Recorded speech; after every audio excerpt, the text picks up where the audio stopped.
Hai, Assalamualaikum warahmatullahi wabarakatuh. Selamat pagi, selamat siang, selamat malam, salam sejahtera bagi teman-teman semua. Apa kabar mahasiswa dan mahasiswi Universitas Bina Sarana Informatika? Jumpa lagi dengan saya, dosen pengampu mata kuliah riset periklanan, Robby Kalmuntaha Meliala di pertemuan kedua. Baik, teman-teman, setelah di pertemuan pertama kita sudah membahas tentang pengertian riset pemasaran dan periklanan, kini waktunya di pertemuan 2 kita akan lebih mendalami tentang metode riset kuantitatif dan metode riset kualitatif. Kompetensi dasar ketika Anda sudah mempelajari pertemuan 2 ini diharapkan mahasiswa mengetahui dan memahami metode riset kualitatif dan kuantitatif itu sendiri. Buku acuan yang bisa Anda pelajari terkait pertemuan 2 ini bisa diambil dari buku Bapak Rahmat Kriantono yang diterbitkan pada tahun 2012 dengan judul buku Teknik Praktis Riset Komunikasi. Baik, teman-teman. Pertanyaan pertama, apa sih riset kuantitatif? Riset kuantitatif adalah riset yang menggambarkan atau menjelaskan suatu masalah yang hasilnya dapat digeneralisasikan. Apa sih Pak yang dimaksud dengan digeneralisasikan? Yang dapat digeneralisasikan adalah dapat disimpulkan secara umum, gitu ya, dapat disamaratakan. Makanya penelitian kuantitatif ini adalah suatu pendekatan penelitian yang bersifat objektif, kemudian mencakup pengumpulan dan analisis data kuantitatif serta menggunakan metode pengujian statistik. Jadi ingat, kalau yang dimaksud dengan metode kuantitatif pasti berhubungan dengan angka, nomor, hitung-hitungan, statistik, itu disebut dengan kuantitatif. Karena pada penelitian ini dia lebih mengutamakan keluasan data, hanya mengutamakan keluasan data. Itu ya yang perlu kamu perhatikan dibandingkan kedalaman data. Karena kalau kedalaman data itu adalah ranah wilayah penelitian kualitatif. Kalau kita ngomongin tentang kuantitatif, berarti hasil penelitian diharapkan adalah berupa statistik, angka, persentase, gitu ya, numerik, dan lain sebagainya. Makanya dibuat sedemikian rupa untuk seobjektif mungkin hasilnya supaya dapat digeneralisasikan atau dapat disimpulkan secara umum atau sama rata. Begitu. Nah, dalam penelitian kuantitatif, mereka mementingkan adanya populasi dan sampel. Apa itu populasi dan sampel, Pak? Populasi adalah jumlah keseluruhan dari objek penelitian yang ingin kamu teliti. Sedangkan sampel adalah hanya sebagian dari jumlah populasi yang kamu ambil yang dianggap representatif atau mewakili dari populasi yang sedang kamu teliti. Nah, secara umum, riset kuantitatif ini mempunyai beberapa ciri-ciri. Di antaranya adalah, pertama, hubungan riset dengan subjek jauh. Maksudnya begini, misal, dalam riset kuantitatif ini kita bermain pada instrumen pengumpulan data kuesioner. Kuesioner itu adalah daftar pertanyaan yang dibuat oleh peneliti dan dibagikan kepada responden. Antara kamu peneliti dengan responden, lebih baik tidak kenal satu sama lain karena kita dalam kuantitatif mengutamakan objektivitas. Jadi hubungan riset dengan subjek jauh gitu. Periset menganggap bahwa realitas terpisah dan ada di luar dirinya. Karena itu harus ada jarak supaya objektif. Jadi jika kamu nanti pada aplikasinya turun ke lapangan dan membagikan kuesioner, lebih baik kepada orang-orang yang memang tidak kamu kenal sama sekali dibandingkan kamu membagikan kepada teman-teman yang kamu kenal secara dekat. Karena hasilnya nanti cenderung tidak objektif. Karena riset kuantitatif mengutamakan objektivitas. Jadi lebih baik hubungannya jauh antara kita sebagai peneliti dengan objek yang diteliti. Yang kedua, riset bertujuan untuk menguji teori atau hipotesis, mendukung atau menolak teori. Pertanyaannya, hipotesis itu apa ya? Hipotesis itu adalah kesimpulan sementara gitu ya. Biasanya dalam penelitian kuantitatif kita berangkat dari teori dulu yang akan dijabarkan lebih detail oleh peneliti di bab 2. Dan biasanya mereka berangkat pada hipotesis yaitu kesimpulan sementara. Contohnya, semakin misal gini, semakin tinggi persepsi mahasiswa terhadap iklan Barack Obama, maka semakin tinggi juga minat dari mahasiswa BSI mendaftarkan diri di BSI. Contohnya kayak gitu. Itu disebut dengan hipotesis atau kesimpulan sementara. Jadi kamu harus membuat kesimpulan sementara dulu yang harus dibuktikan dengan penelitian kuantitatif ini, gitu ya. Apakah benar uh, acara yang semakin banyak disukai oleh masyarakat itu merupakan acara terbaik kualitasnya. Nah, itu juga hipotesis gitu ya. Itu disebut dengan kesimpulan sementara. Nah, yang ketiga, riset harus dapat digeneralisasikan karena itu menuntut sampel yang representatif dari seluruh populasi, operasionalisasi konsep, serta alat ukur yang valid dan reliable. Jelas seperti yang sudah saya jelaskan sebelumnya, populasi adalah jumlah keseluruhan dari objek yang akan kamu teliti, sedangkan sampel adalah hanya sebagian dari jumlah populasi yang kamu ambil yang dianggap representatif atau mewakili karakteristik populasi yang sedang kamu teliti. Contoh, kamu ingin meneliti bagaimana persepsi mahasiswa periklanan BSI terhadap iklan BSI Barack Obama. Itu contohnya. Maka kamu harus tahu dulu jumlah populasi prodi periklanan itu sekarang berapa sampai dengan Agustus 2021 ini, sampai dengan September 2021 ini. Kamu tanya dulu kepada pihak yang berwenang seperti ADM ataupun Kaprodi, jumlah mahasiswa prodi periklanan, karena kan BSI banyak cabangnya kan ya. Kamu temukan dulu misal ketemu jumlahnya adalah 10.000 gitu ya. 10.000 orang, Pak. Nah, dalam penelitian kuantitatif, kamu bisa untuk mengecilkan populasi itu dengan mengambil sampel. Maksudnya, tidak perlu membagikan kuesioner kepada 10.000 orang itu, tapi hanya 10%-nya saja. Contohnya, kamu hanya mengambil 1.000 orang. Nah, 1.000 orang itu yang disebut dengan sampel gitu ya. Hanya sebagian dari jumlah keseluruhan dari objek yang kamu akan teliti yang dianggap dapat mewakili atau merepresentasikan karakteristik populasi, yaitu mahasiswa prodi periklanan BSI gitu ya. Nah, itu juga ada metodenya dalam pengambilan sampel, ada hitung-hitungan yang akan kita pelajari di pertemuan berikutnya. Kenapa harus begitu? Karena supaya nanti hasilnya valid dan reliable. Valid itu apa? Valid itu adalah akurat, sedangkan reliable itu adalah dapat diandalkan.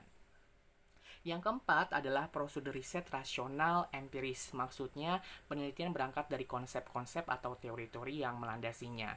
Jadi berawal dari logika, kemudian dapat dibuktikan kebenarannya. Berdasarkan metodologi kuantitatif dikenal beberapa metode, yaitu ada metode survei. Survei itu adalah ketika kamu menggunakan kuesioner sebagai instrumen pengumpulan data. Kuesioner itu adalah daftar pertanyaan yang dibuat peneliti untuk menjawab rumusan masalah kamu dan dibagikan kepada responden yang kamu anggap mewakili dari karakteristik objek penelitian kamu. Gitu ya. Contoh misal riset tentang preferensi mahasiswa terhadap acara televisi, maka populasi mahasiswa diambil, beberapa mahasiswa terpilih menjadi responden, kemudian kamu berikan daftar pertanyaan tersebut kepada mereka untuk diisi jawabannya, dan nanti hasil jawaban itu kamu analisis dan kamu hitung sehingga terbentuklah hasil penelitian berupa statistik. Nah, metode survei itu sendiri juga dibagi atas dua jenis, ada survei deskriptif dan ada survei eksplanatif. Kalau kita ngomongin survei, berarti kita tidak akan lepas dari namanya istilah variabel. Variabel itu adalah sesuatu yang mempunyai variasi nilai, makanya diukur, dan kita harus menemukan jawabannya di bab 4 berupa statistik gitu ya, atau angka, karena ini penelitian kuantitatif. Nah, kalau survei deskriptif biasanya dia hanya sekedar menjelaskan atau menjabarkan antara satu variabel dengan variabel yang lain, tapi tidak dikorelasikan, tidak dihubungkan gitu ya. Jadi semua variabel berdiri secara independen. Itu disebut dengan survei deskriptif karena sifatnya hanya sekedar menjelaskan atau menggambarkan. Berbeda dengan survei eksplanatif. Survei eksplanatif ini biasanya terdiri atas beberapa variabel, tapi dikorelasikan, dihitung hubungannya, dihitung tingkat pengaruhnya, positif atau negatif gitu. Itu disebut dengan survei eksplanatif. Jadi perbedaan antara survei deskriptif dan survei eksplanatif ini adalah terletak dari jumlah variabelnya, dan variabel dari survei deskriptif biasanya berdiri secara independen dan tidak dihubungkan satu sama lain karena sifatnya sekedar menjelaskan atau menggambarkan. Sedangkan kalau survei eksplanatif, dia terdiri lebih dari satu variabel dan harus dikorelasikan atau dihitung tingkat pengaruhnya karena eksplanatif ini untuk menjelaskan mengapa terjadi sesuatu secara mendalam dan hubungannya apa. Itu disebut dengan survei eksplanatif. Nah, survei eksplanatif itu sendiri juga dibagi atas dua nih teman-teman. Ada yang disebut dengan komparatif, ada yang disebut dengan asosiatif. Kalau yang dimaksud dengan komparatif adalah tipe-tipe penelitian riset kuantitatif yang membandingkan, namanya compare ya, komparatif berasal dari kata comparison atau compare, jadi dibandingkan antara variabel satu dengan variabel yang lain. Contohnya perbedaan antara tingkat kepuasan pembaca Kompas dan Tempo gitu. Atau survei eksplanatif yang sifatnya asosiatif, yang tadi sudah saya bilang, yang untuk mengukur tingkat korelasi atau hubungan, misalnya hubungan antara pilihan media dengan tingkat partisipasi dalam pemilu, atau hubungan kualitas pelayanan ADM Universitas Bina Sarana Informatika terhadap citra kampus Universitas Bina Sarana Informatika. Nah, itu disebut dengan asosiatif, yang biasanya diawali penelitian itu dengan judul-judul kata hubungan gitu ya, atau pengaruh. Nah, selanjutnya dalam metode riset kuantitatif ada juga yang dikenal dengan analisis isi atau content analysis. Kalau dalam content analisis isi dilihat dari perspektif kuantitatif, memfokuskan kepada isi komunikasi yang tampak gitu ya, tersurat atau manifest atau nyata. Contohnya adalah analisis berita utama koran Kompas selama 1 tahun.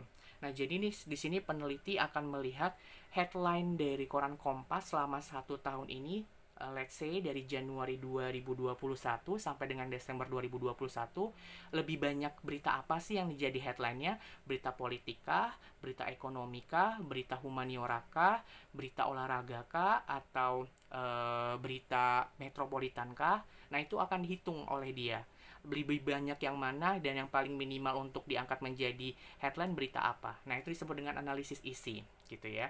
Biasanya analisis isi ini digunakan kepada media komunikasi yang tampak seperti isi berita pada surat kabar, majalah, atau misalnya isi video pada YouTube atau isi video pada televisi gitu ya, dan lain sebagainya. Nah, itu yang disebut dengan analisis isi kuantitatif. Nah, selanjutnya ada juga metode eksperimen. Metode eksperimen ini juga termasuk ranah wilayah penelitian kuantitatif, yang digunakan untuk meneliti hubungan atau pengaruh sebab akibat dengan memanipulasi satu atau lebih variabel pada satu atau lebih kelompok eksperimental dan membandingkan hasilnya dengan kelompok kontrol yang tidak dimanipulasi.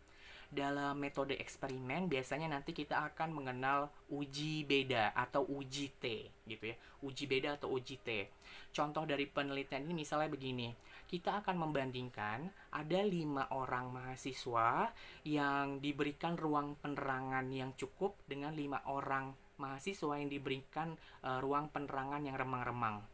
Dengan guru kualitas yang sama atau dengan orang yang sama diberikan pengarahan atau ceramah, nanti kita akan bandingkan bagaimana hasil dari pemahaman masing-masing kelompok mahasiswa ini gitu. Apakah pengaruh penerangan, pengaruh cahaya dalam ruangan akan mempengaruhi daya daya tangkap atau pemahaman mahasiswa dalam mempelajari sesuatu. Nah, itu akan kita coba dalam metode eksperimen gitu ya. Jadi kita akan mengkondisikan pada sesuatu kepada sekelompok mahasiswa dengan jumlah yang sama, kemudian diberikan penerangan, tapi yang dibedakan di sini yang satu ruangnya remang-remang, yang satu penerangannya cukup. Dengan materi yang sama, dengan dosen yang sama akan memberikan penjelasan atau materi. Setelah itu diadakan kuis atau evaluasi dan kita lihat nilainya. Lebih bagus yang mana? Apakah faktor penerangan dalam ruangan ini akan mempengaruhi tingkat pemahaman mahasiswa juga terhadap mata kuliah atau pelajaran tertentu. Nah, itu kira-kira contoh dari metode eksperimen. Jadi, biasanya judul-judul metode eksperimen itu diawali dengan kata-kata pengaruh dan mereka mengkondisikan dua kelompok berbeda pada dua kondisi yang berbeda juga, dan kita akan mengukur uji beda atau uji T-nya gitu. Ada pengaruh nggak nih gitu atas suatu stimulus tertentu. Kira-kira itu yang dimaksud dengan metode eksperimen. Nah, setelah kita mengetahui tentang riset kuantitatif, kini kita akan berlanjut untuk membahas tentang kualitatif. Kalau kuantitatif tadi mengutamakan keluasan data, sedangkan kalau kualitatif berasal dari kata quality, ya. Namanya juga kualitas. Berarti dia tidak mengutamakan keluasan data, tapi kedalaman data. Kita baca, riset kualitatif itu tidak mengutamakan besarnya populasi atau sampling, bahkan populasi atau samplingnya sangat terbatas. Jadi kalau di kuantitatif, kita nggak boleh tuh hanya menyebarkan kuesioner kepada satu orang aja. Semakin banyak, itu semakin baik, karena hasil yang diinginkan adalah keluasan data, berupa angka atau statistik. Sedangkan kalau kualitatif, narasumber kamu cuma satu atau dua orang, atau tiga orang, ya nggak apa-apa, tapi hasilnya dalam gitu, karena hasil penelitian dari kualitatif ini tidak berupa angka atau statistik, tapi yang diharapkan adalah narasi verbal atau teks atau kalimat yang dapat menjelaskan suatu fenomena secara dalam gitu ya, bahkan sampai ke akar-akarnya. Itu yang disebut dengan kualitatif.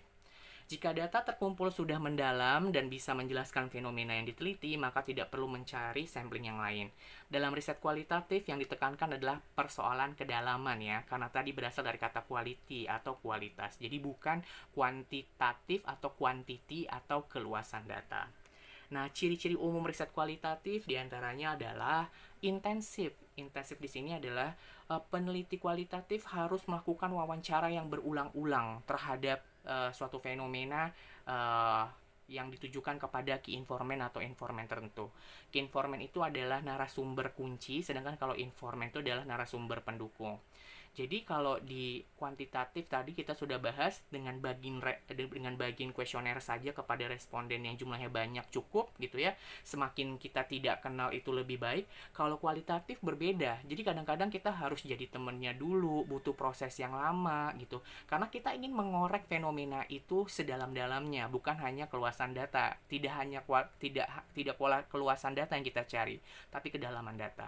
Itu dimaksud dengan intensif. Jadi hubungan partisipasi periset dalam objek yang akan diteliti itu bahkan harus dilakukan secara berulang-ulang ke objek penelitian.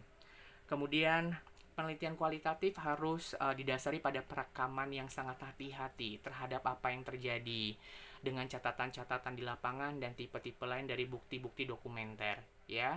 Kemudian analisis data lapangan dari penelitian kualitatif ini bersifat induktif. Induktif itu berasal dari hal-hal yang khususnya terlebih dahulu, baru nanti akan ditarik kesimpulan secara umum. Kalau kuantitatif dia berbalik, tapi dia deduktif sifatnya, dari hal-hal yang umum-umum terlebih dahulu, baru nanti akan disimpulkan secara khusus gitu. Kemudian kalau kuantitatif ini akan melaporkan dalam bentuk deskripsi detail. Lihat ya, detail kutipan-kutipan dari hasil wawancara, komentar-komentar dari narasumber pendukung, itu akan dimasukkan semua ke dalam hasil penelitian.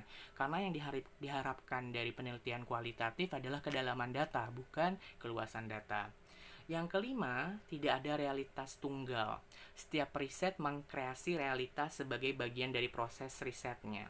Realitas dipandang sebagai dinamis dan produk konstruksi sosial. Maksudnya apa ya Pak? Itu yang dikatakan dengan realitas tunggal. Gini, realitas tunggal itu adalah di mana hasil penelitiannya dapat disamaratakan atau dapat ditarik secara umum kesimpulannya. Itu adalah milik dari kuantitatif. Makanya ada istilah generalisasi. Sedangkan kalau penelitian kualitatif, dia tidak mengutamakan generalisasi, tapi sifatnya yang lebih khusus. Karena yaitu tadi, dia mengutamakan kedalaman data. Hasil penelitian yang dilakukan periset A dapat berbeda dengan periset B dengan tema atau judul yang sama. Karena setiap riset mempunyai wewenang untuk mengkreasikan penelitiannya. Makanya kalau penelitian dari kualitatif ini lebih bersifat subjektif dibandingkan kuantitatif yang sifatnya objektif gitu ya. Jadi tidak ada kebenaran yang tunggal.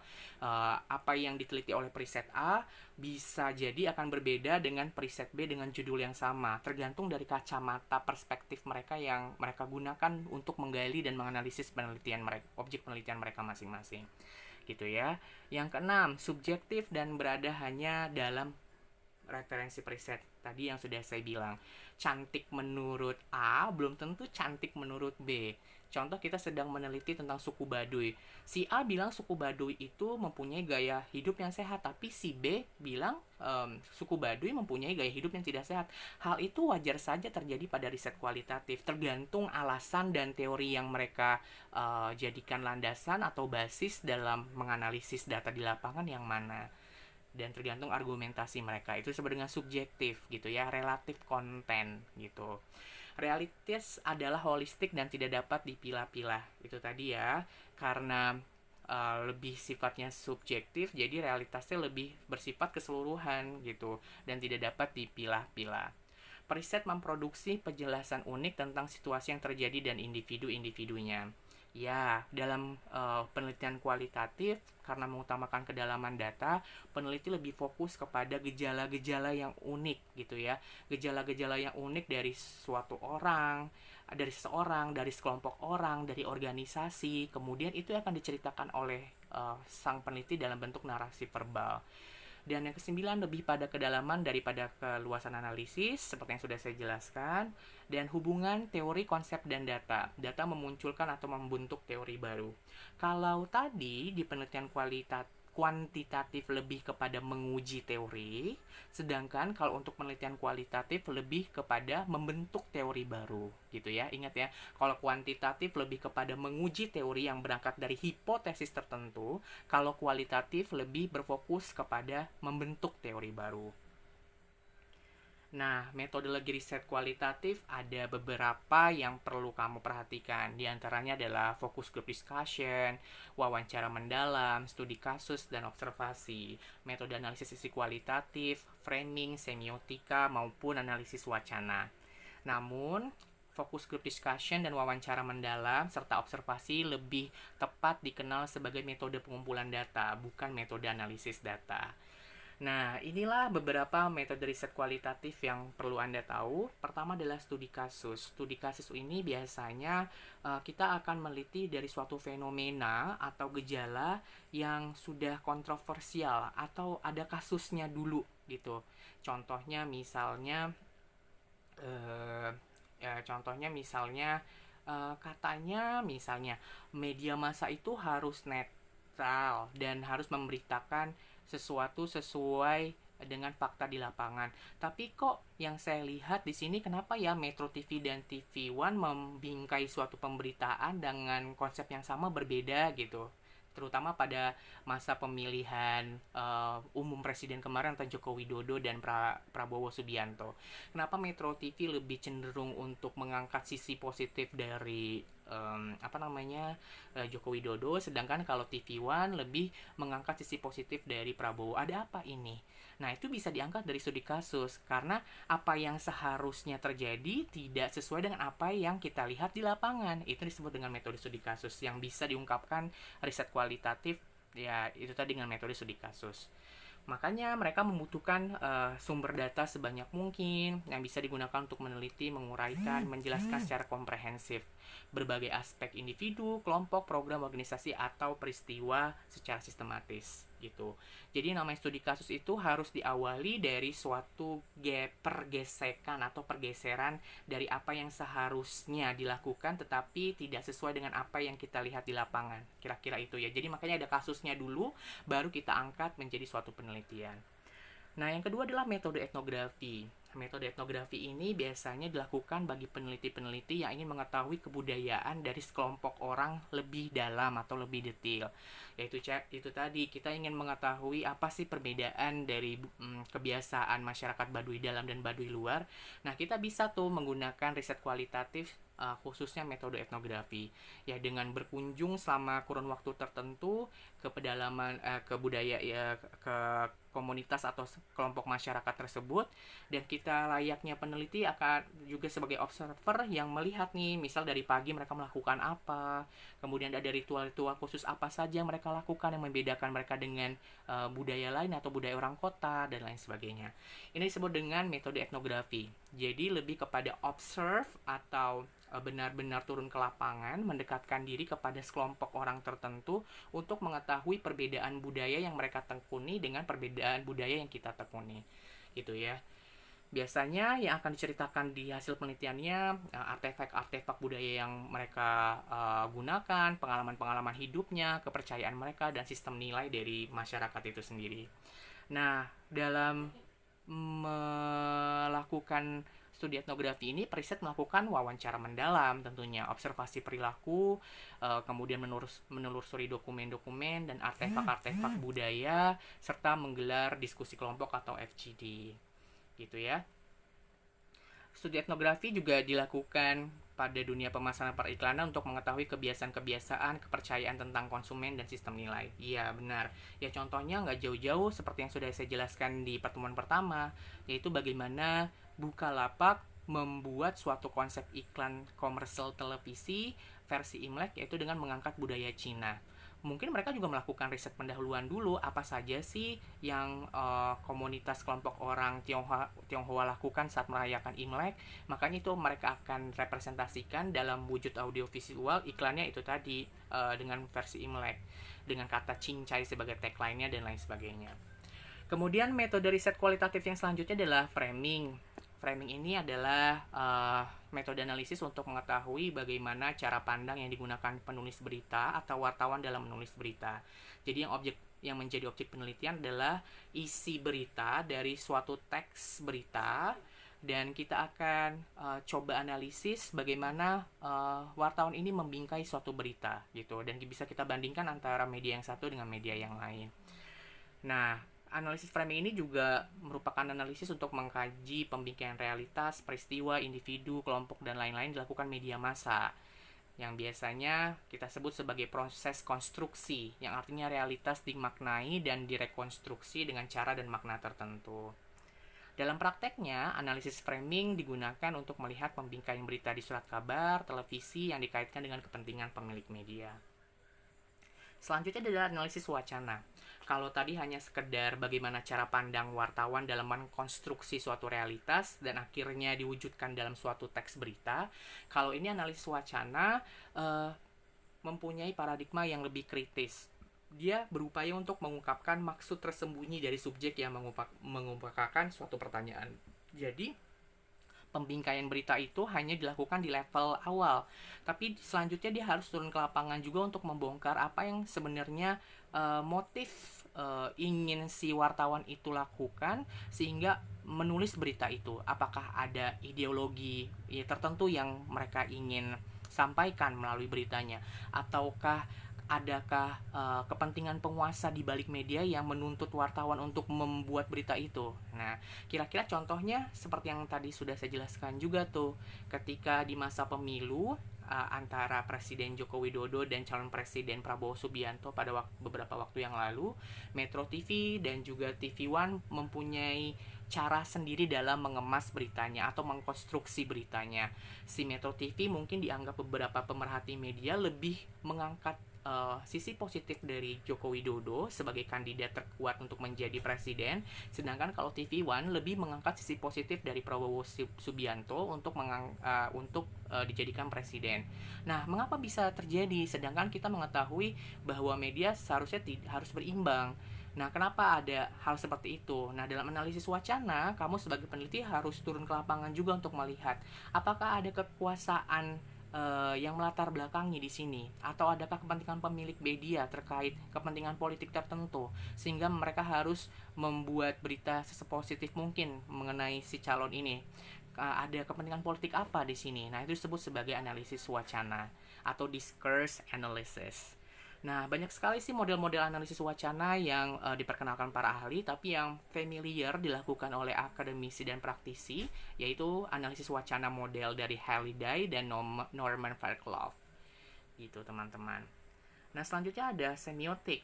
Semiotik itu adalah ilmu tentang tanda-tanda. Jadi, upaya peneliti untuk mengungkap suatu tanda, entah itu pada video, entah itu pada logo tertentu, atau entah itu pada gerak-gerik seseorang. Nah, makanya itu disebut dengan metode semiotik. Contohnya, mengapa sih Universitas Bina Sarana Informatika sekarang logonya berubah ya? Dengan bentuk persegi, kemudian di dalamnya ada bentuk lingkaran, dan mengapa warnanya merah dan mengapa warnanya biru? Nah, itu yang akan ditelusuri oleh peneliti dengan metode semiotik, yaitu ilmu tentang tanda.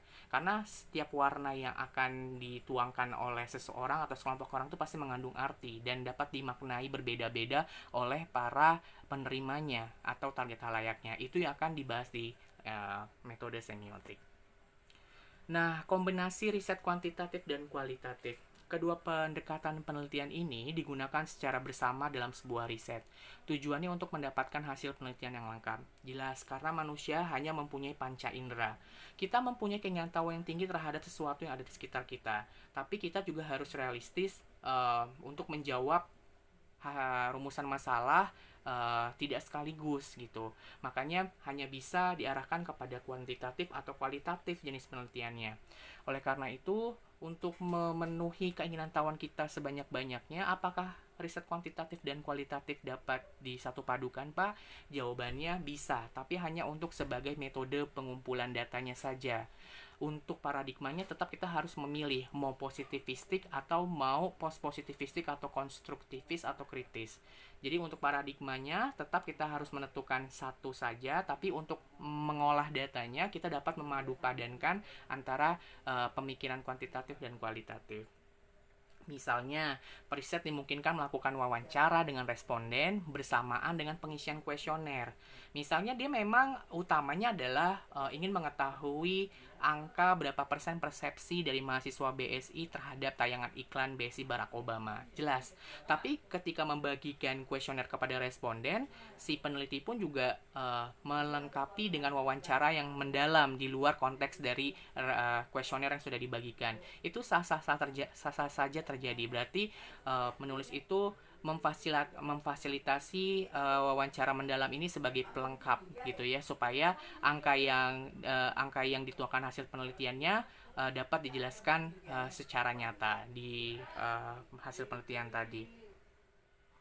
Kemudian ada juga bersama tapi terpisah. Misalnya periset mungkin kurang puas dengan hasil risetnya karena data yang diperoleh dari kuesioner tidak mampu menguji hipotesis setelah dilakukan analisis uji statistik. Periset kemudian melakukan wawancara dengan responden untuk melengkapi datanya. Bisa seperti itu. Atau kombinasi antara kedua pendekatan ini terjadi karena keduanya tidak saling independen satu sama lainnya. Bahkan kualitatif sangat diperlukan oleh kuantitatif dan juga sebaliknya. Karena tadi setiap manusia pasti punya keterbatasan, sedangkan keingintahuan kita sangat tinggi, ya kadangkala kita harus memilih melakukan penelitian berkali-kali antara kuantitatif dan kualitatif untuk menjawab suatu fenomena tertentu gitu. Karena setiap penelitian kuantitatif dan kualitatif juga memiliki kelebihan dan kekurangan. Nah, bisa dikombinasikan dengan pendekatan kualitatif sebagai fasilitator dari kuantitatif, atau kualitatif sebagai fasilitator kualitatif, dan kedua pendekatan dilakukan secara bersamaan dan sederajat gitu ya. Jadi itu saja yang mau saya jelaskan pada pertemuan 2 ini. Semoga penjelasan saya melalui video pembelajaran ini dapat dimengerti oleh teman-teman semua. Dan silakan sekarang Anda akses elearning.bsi.ac.id untuk menjawab forum pertanyaan, forum pertemuan 2, dan juga latihan tugas yang sudah saya berikan. Dan lihat deadline-nya yang tertera pada elearning.bsi.ac.id. Semoga ilmunya bermanfaat. Mohon maaf jika ada kesalahan dalam penjelasan. Assalamualaikum warahmatullahi wabarakatuh.